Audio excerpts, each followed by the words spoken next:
Assalamualaikum warahmatullahi wabarakatuh. Kami dari kelompok 4 akan mempresentasikan materi tentang keseimbangan kurva IS dan LM. Keseimbangan dalam pasar komoditas dan pasar uang. Kurva IS memiliki lereng slope yang negatif, sedangkan kurva LM memiliki slope yang positif. Dengan menempatkan dua kurva tersebut pada kuadrat yang sama dan dengan memecahkan secara simultan dua persamaan keseimbangan pasar komoditas dan pasar uang akan didapatkan secara tunggal pasangan tingkat bunga dan pendapatan yang memberikan keseimbangan pada dua pasar tersebut, yaitu pada titik perpotongan kurva IS dan LM. Berikut adalah kurva ketidakseimbangan dalam pasar komoditas dan uang. Apa yang terjadi jika pendapatan dan tingkat bunga berada pada titik-titik lain selain pada keseimbangan R0 dan Y0? Misalnya pada titik R1 dan Y1, di pasar komoditas tersebut berada dalam keseimbangan yang terletak pada kurva IS, disebut keseimbangan semu.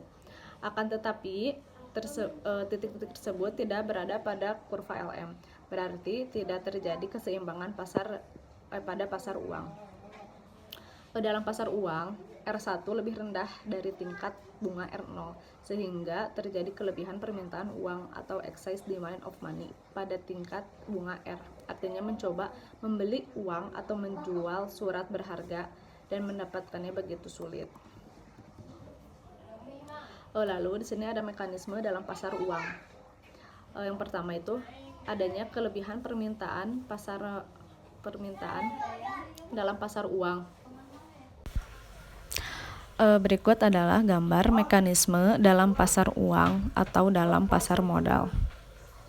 Kita sekarang memiliki suatu proses dinamik yang terjadi jika di balik kondisi keseimbangan, kebutuhan permintaan di pasar uang secara langsung menaikkan tingkat bunga dan melalui investasi secara tidak langsung mengurangi pendapatan. Pada gilirannya, kembali mengurangi permintaan uang untuk motif transaksi bekerja untuk menghilangkan kelebihan permintaan. Akhirnya, perekonomian kembali menempati posisi keseimbangan semula pada tingkat pendapatan Y0 dan tingkat bunga R0. Jadi, jelaslah bahwa perekonomian benar-benar berada dalam keseimbangan hanya jika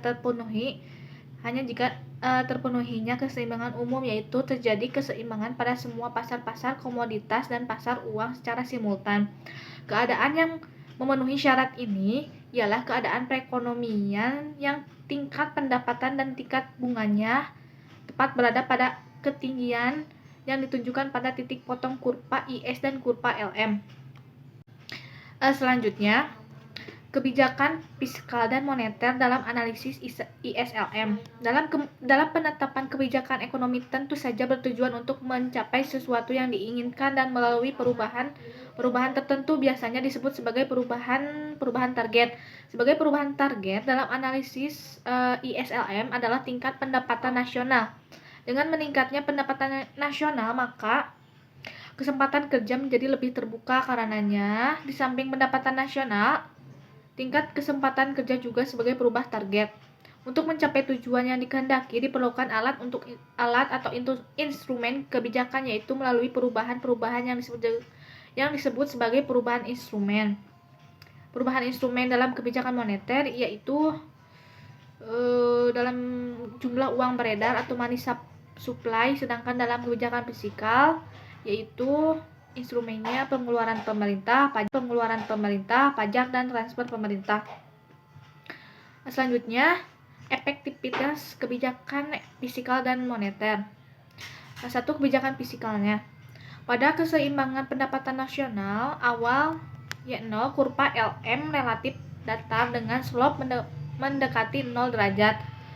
Ya, ini memberikan nilai multiplier kebijakan fiskal yang besar tanpa dipengaruhi pasar uang. Diumpamakan ada kebijakan salah satu dari menaikkan G atau mengurangi T dan melalui mekanisme 4 kuadran akhirnya menggeser kurva IS dari I0 S0 ke I1 S1. Pergeseran ini mengakibatkan pendapatan bertambah sebesar Y1. Suatu jarak yang besar yang umumnya dalam situasi jerat likuiditas liquidity trap Penerapan kebijakan fiskal dalam hal ini sangat efektif. Dalam kebijakan fiskal, perubahan instrumennya yaitu pengeluaran pemerintah G, pajak T, dan transfer pemerintah TR. Apabila peningkatan belanja pemerintah katakan sebesar AG yaitu dari G0 ke G1 dengan asumsi schedule pajak tidak berubah. Kebijakan moneter yaitu perubahan penawaran uang dalam kebijakan moneter akan menggeser kurva LM sepanjang kurva IS, mengubah tingkat bunga dan keseimbangan permintaan output.